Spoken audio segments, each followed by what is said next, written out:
I don't even know what to say. Now today we're making the undisputed king of the parms, and that's the Tomahawk Veal Parm.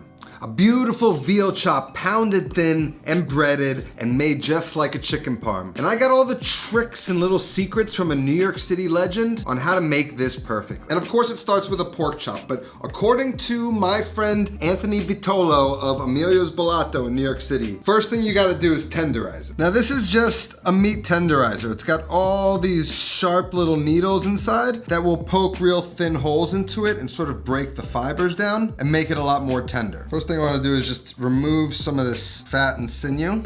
And then you can go through with this guy and it sort of pounds it out a little bit itself, but it's also poking holes and tenderizing it. According to Anthony, this is the way.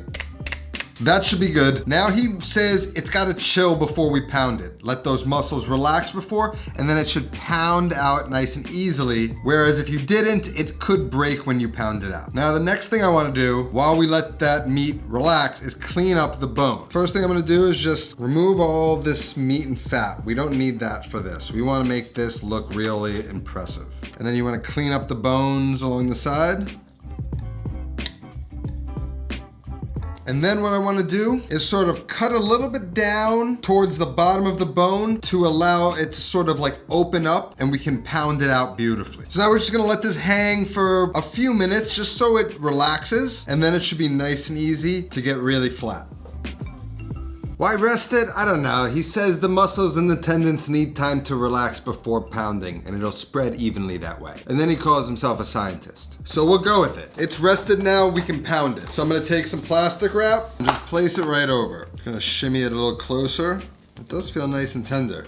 So we got our mallet, and I'm just going to start to pound it close to the bone first, because as it smashes, it's pushing outwards, so it makes no sense to start outward and pound in. Now I've tried this both without tenderizing and with tenderizing, and there's a noticeable difference. And I'm just working the mallet outward, trying to spread out those meat fibers.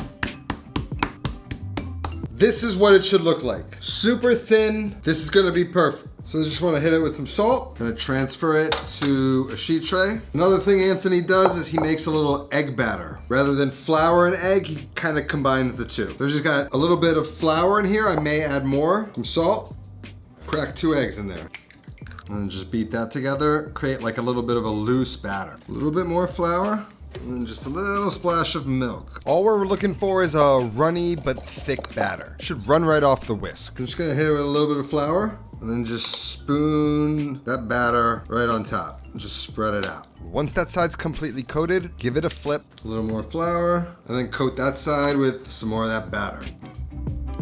Then we're gonna get a second sheet tray and hit it with our breadcrumbs. Try to get that excess batter off and then straight into the breadcrumbs. And you really wanna make sure that you completely encase this veal in those breadcrumbs. Press down with your hand, feel for any wet spots, and make sure every inch is coated. Get out of town with that. So now I'm just gonna let this hang out while we prep the mozzarella. And I actually already have some of my summer sauce already made, which if you don't know what that is, I'll leave a link down to my video about it. Right now it's September, the last few weeks, making a batch of sauce, little bits at a time so that I could just store them in my freezer. And this is what I have here. This is actually also with some olive oil, garlic, and basil. So this is ready to go. And then for the cheese mix, I'm using some low moisture whole milk mozzarella, along with some dried fresh mozzarella. This is freshly made, but I've dried it out just a little bit. Anthony actually suggests using buffalo mozzarella with the low moisture mozzarella. And the way that I'm going to handle this cheese is I'm gonna use this part of the box grater. And I'm just gonna sort of slice off little hacks of the cheese. Kind of gives you this nice, like kind of rough slice. I just kind of like it. Same with the fresh mozz.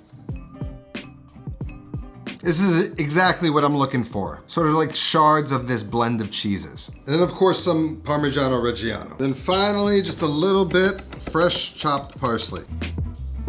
Now, as you can see, this is a huge piece of meat. And you may be asking, Steve, how are you gonna cook that thing? Well, personally, There's only one pan for the job, and that's the 12-inch stainless clad frying pan from our favorite sponsor of all time, Made In. Made In designs professional quality products for the home cook, and they offer the most comprehensive collection of pots, pans, serveware, and everything else you might need to cook and serve food in a home kitchen. The Made In stainless clad pans are crafted in Italy and is made from a premium 5-ply stainless steel material which allows for excellent heat retention, even heating, and ease of heat control. And the handles are designed to stay cool on the stovetop and are ergonomic to help balance the pan. And for me, the handle's the most important thing when purchasing a pan. It can't be too round and it can't be too sharp, and Made In's is perfect. And it's this wide cooking area that's gonna be perfect for cooking this huge piece of meat, with sides shallow enough for the bone to hang over the edge, but high enough to contain all that oil and fat in the pan. So if you're keen on making yourself some veal parm, you're gonna need to get yourself one of these with my link down in the description. There should be a nice little discount waiting for you there. Now let's fry off this veal parm. First thing we wanna do is get my tomato sauce in a small pot and get that hot. Then in our 12-inch stainless steel pan, I'm gonna add about 3 to 4 tablespoons of olive oil and a large knob of butter, and I wanna get that butter browned. And once it's browned, we can take our veal and just sort of slide it into the pan carefully. Then we're gonna let that cook on one side and brown. You can use that little bone to sort of peek underneath, and once you've got nice color, we're gonna go ahead and give that a flip,